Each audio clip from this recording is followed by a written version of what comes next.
Okay, good morning. This is Bill, N2CQR. I thought I'd just give you guys an update today on the 1510 rig that I've been working on. Seems like for a long time. I was watching Nick M0NTV's video this morning on his 1510 rig. It was such a nice video. It kind of pushed me to do this one because I wanted to show you a little bit of the developments that have been taking place in this rig. Actually, I built two of them. This is the second version. The first version now is in a container in a boat on its way to the Dominican Republic. I'll set it up there probably sometime in the next couple months at the new Solder Smoke Shack South, as some people have been calling it. But anyway, here's kind of the front panel of the transceiver, and it's really simple, really basic. A lot simpler, I think, than Nick's rig in some ways, and I'll talk about that as I go through it. Look, here's the completely unmarked band switch. I just kind of remember that 15 is down, 10 is up. There you go. And that switches, as you can see here in the diagram, it switches the bandpass filters from 10 to 15. It also switches the VFO a little bit, because I need to get it in the right position. I just add some capacitance to move the VFO when I go from one band to another. You'll see I've scribbled out here some sort of relay plans for some of the relays. I've got 4 relays in this thing, I think. TR1, TR2, bandpass 1, bandpass 2. And one of these relays also serves as TR1 also, I think, does the power switching, because we're using TIAs all the way through, so some of them get power on transmit, some of them get power on receive. But we'll talk about power a little bit later. What I'm going to do at this point is, we'll continue the front panel. So I have this really kind of hokey looking frequency knob, and I've got it it's a piece of paper just taped on there, and I've got a little disc that sits on the shaft of the tuning capacitor. This is a little piece of black masking tape. That's the indicator. And so these lines give you just a rough indicator. So right here, if I'm on 10 meters, I'm on roughly 28.489. If I'm down on 15, I'm at 21.243. And then you can see if I go up to the next increment, I'm at here either at 21.278 or 28.458. So, you know, it's far from precise. We're not talking about glowing numerals here, but it's enough. So if I see on DX spots, on the spots page, that there's a DX station somewhere in this area, all I do is I just tune around till I hear him. Oh, there he is, there he is. I know I'm on frequency. That's enough. I thought about putting some frequency counters like the PLJ frequency counters that I have in the other rigs of this kind, but it just didn't seem right, so I just kept it really basic, really simple. This rig is all homebrew. There's no chips anywhere in the rig, and so it's keeps it a lot simpler. I have the speaker here. I haven't even put a cover on the speaker. I think it's kind of cool because I can see my reflection there in the cone of the speaker. The little AF gain control, just a pot to turn up the audio gain. That's the only gain control on the front panel. Here's the microphone input jack, and I had a little pot that I could set the mic gain, but I took it out. It's currently not connected. I could reconnect it later on, but I took it out when I was doing some troubleshooting, a tale of woe that I will get into here in a minute. All right, let's take a look. I'll spin it around, and you guys can take a look at the circuitry while I talk about my tales of woe. Let me make sure that I'm getting a good view here. I don't think I need the diagram at this point. I will move and focus, because people have told me I need to move and focus. So I guess we could start out over here by the mic jack. Let me zoom in a little bit here. See if we get closer. All right, so tucked in here behind the behind this little bit of shielding that I put up is a very simple single stage microphone amplifier. It uses a 2N3904 transistor, and it was just, the circuit was just lifted out of, I think out of the micro BitX, out of Farhan's micro BitX. You can see here the circuitry, the wiring for the mic gain pot that I have, but then I took it out when I was doing some troubleshooting, and I haven't put it back yet. I will eventually, but I want to tell you about a little problem that I had with the mic amp.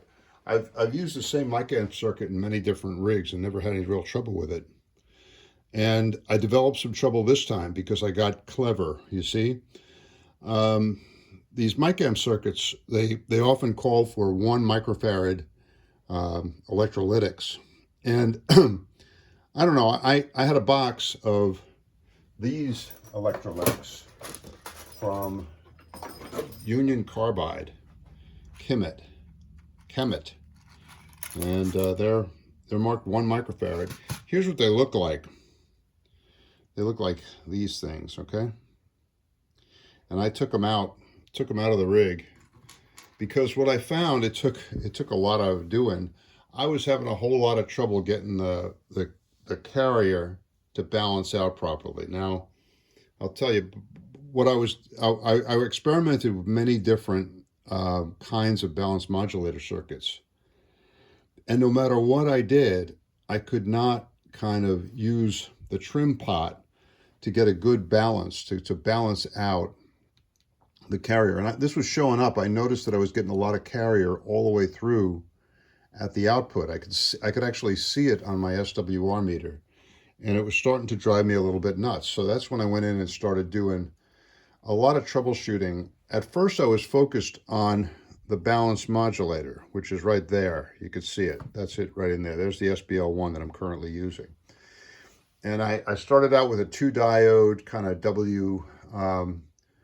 W1FB style balanced modulator that has worked in many rigs. Didn't work in this one. I kept getting a lot of carrier out.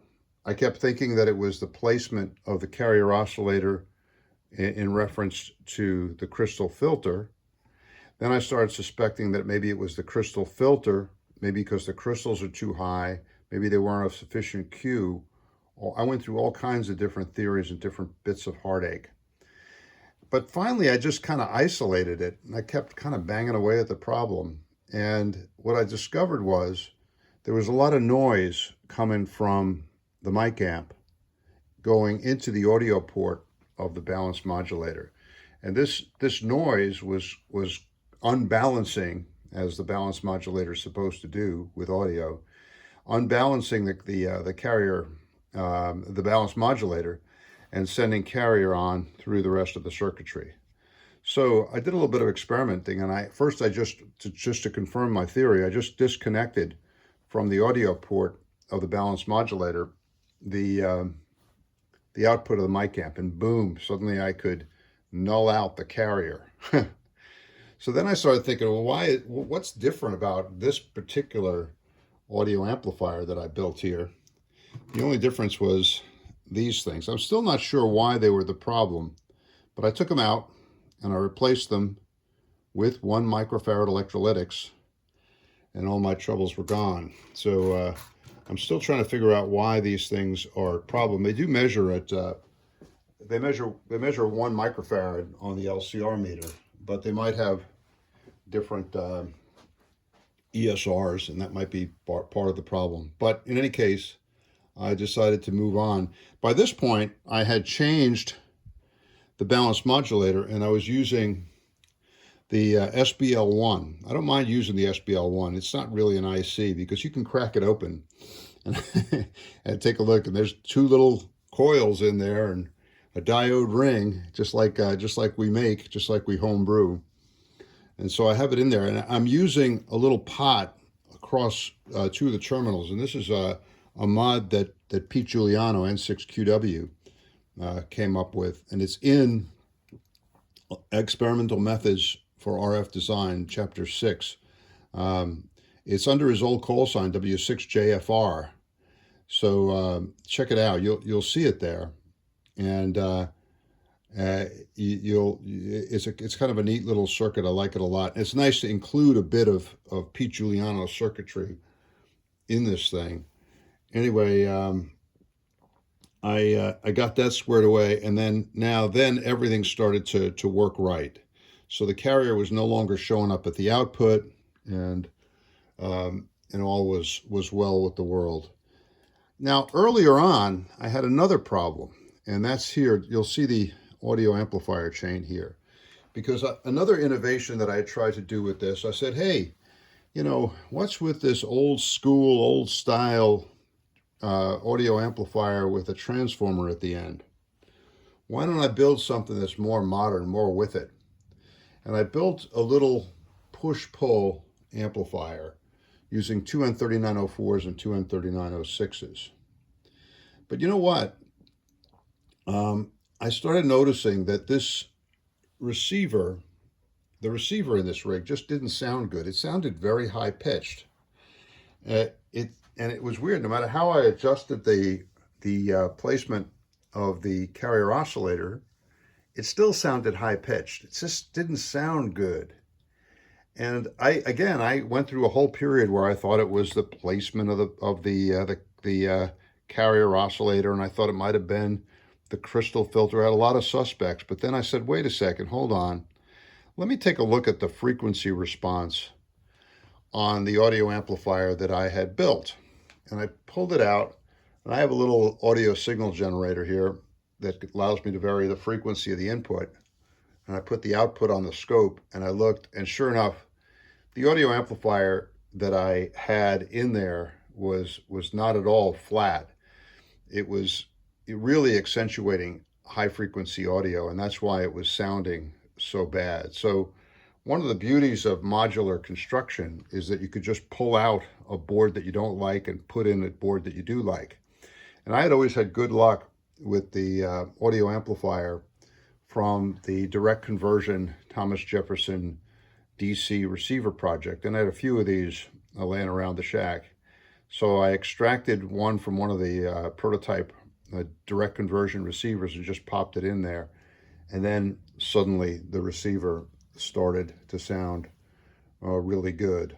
I talked a little bit about experiments with the placement of the carrier oscillator signal. This is really important. Basically what you do is you have a filter, and then over here you have a carrier oscillator, and you've got to make sure that your carrier oscillator is placed in the right position relative to the crystal filter. And I was fooling around with this a lot when I thought I had problems elsewhere in the rig, but eventually I got it squared away. So we've taken care of that. Lately, we have been looking at another. Well, let me just talk about some of the other stuff that I have in here. The oscillator really hasn't changed. It's still built. Look at there it is. How beautiful it is. It's built around this little box with the variable capacitor from a Galaxy 5 transmitter, which probably comes from around 1955. And Pete Giuliano recommended that I buy this thing, and I did. And I used it to replace the variable capacitor that I had in there from the QF1 Q multiplier by Heathkit. I have that old capacitor here. There it is, look. And I had to extract this thing. And because I discovered, look at that, there's a little bit of a dead spot. So when you wiggle a shaft, the capacitor's not moving. Yuck. This makes tuning very difficult. So out with this one and in with the Galaxy 1 that has all kinds of wonderful gearing on it that doesn't have any backlash. It has anti-backlash springs and gears and everything else. It's really pretty neat. And you can see there's the oscillator circuit. I keep all the powered elements outside the box. And you can see a little relay in there that kicks over when I go from 10 to 15. And that just adds some capacitance, probably from, I think it's from that trimmer that I have there. But it all results in a very stable oscillator, and without a lot of the bunching up of frequencies that sometimes gives LC oscillators a bad name. Undeserved, I think. Now, this oscillator, for some reason, it still drifts a little bit when it's heating up. The similar oscillators in other circuits don't do that. This one does. And I could go in there, and I can go in there with my thermometer and find out, you know, which component is heating up, and I can put the laser beam on it and look at that and find out where it is. I just haven't bothered to do that yet. I'll get around to it. For now, if I just come into the shack, I leave the thing on for a few minutes, and it stabilizes. It gets really, really stable. So I don't worry about that at all. I haven't made any changes to the bandpass filters for 10 and 15.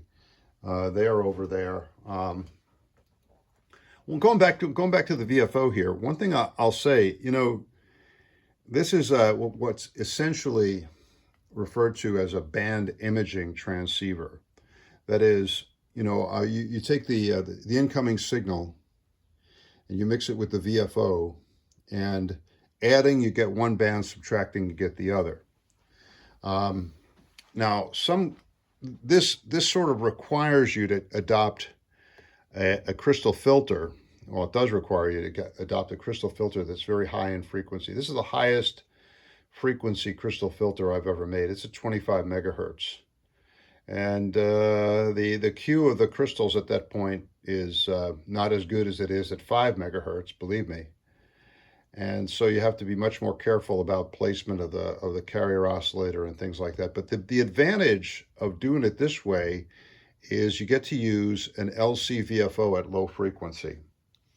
And, you know, you could, and I've seen others, I think Nick does it like this. He uses an IF at 13 megahertz and then just has an SI 5351 that when he goes from band to band, it changes to give the necessary output.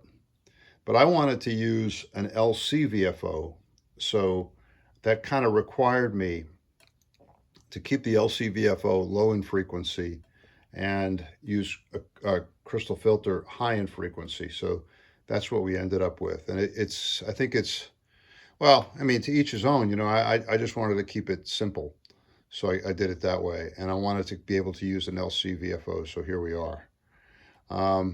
Okay, so over here we have some more, there's another TIA amplifier in there. But down here, this thing here, you'll see the big heat sink there. Now, this is something that we've been experimenting with, and I say we, it's me and Dean, KK4DAS. So this is he's using the same circuitry in his homebrew SDR rig, the SSB DX that he's been working on. This is Farhan's design, and Dean has done really some great work in home brewing an SSB DX. And for the power amplifier chain, he's using the same circuitry that I'm using here, which we took right out of Farhan's micro. No, I took it out of Farhan's BitX 40. All right, so it's three amplifiers really. There's I think a 2N2222 or 2N3904 right there at the first, and then that's like of a pre-driver. Then a 2N2219 or 2N2218 right there. And then I think in the BitX 40, Farhan has an IRF 510, but we went with the RD06 HHF1 and put that in there. And I have a big old heat sink on it right there. Probably too big, probably bigger than is necessary. But it's kind of been, it's been fun to work on this thing. Give me a little more light there. The question that we've been struggling with is, well, a couple of questions. One, how should you bias the RD06 if you want it to run in class AB? You don't want it to run in class A. You've only got one transistor, so you don't want it to run in class B. So you choose like a halfway house, class AB. But at what point should you set the bias? Because there's a pot in here. This little pot, you can see right there. Is that the one? Yeah, that's the one. That's the pot. That's the pot that lets you set the bias on this. Now you can look at current going through the transistor and set for, say, 200 milliamps of current. Or you could look at the voltage that you have on the gate of the transistor. And and just monitor that as you adjust the pot. You gotta be careful, don't overdo it or you'll burn up your transistor. But we have been experimenting with this and have kind of come to the conclusion, well, and I know this is controversial, and I know people who know more about this may disagree, but I I have the voltage on the gate set at about 4.75, and I think that 4.75 volts, and I think that results in about 250 or 300 milliamps of current through the transistor. All right.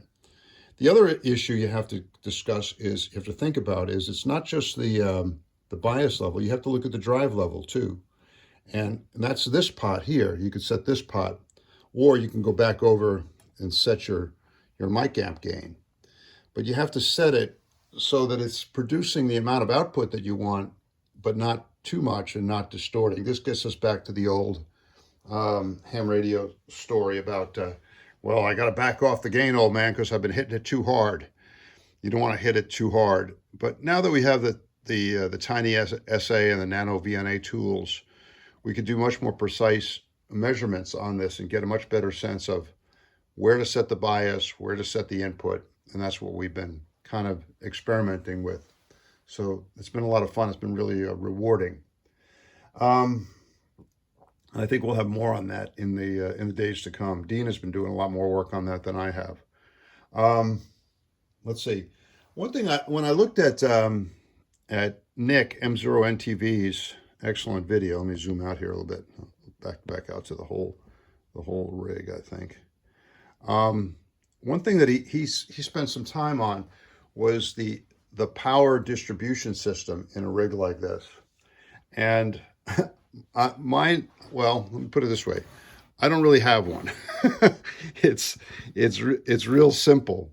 So back on this jack here, I have about 13 volts DC going in.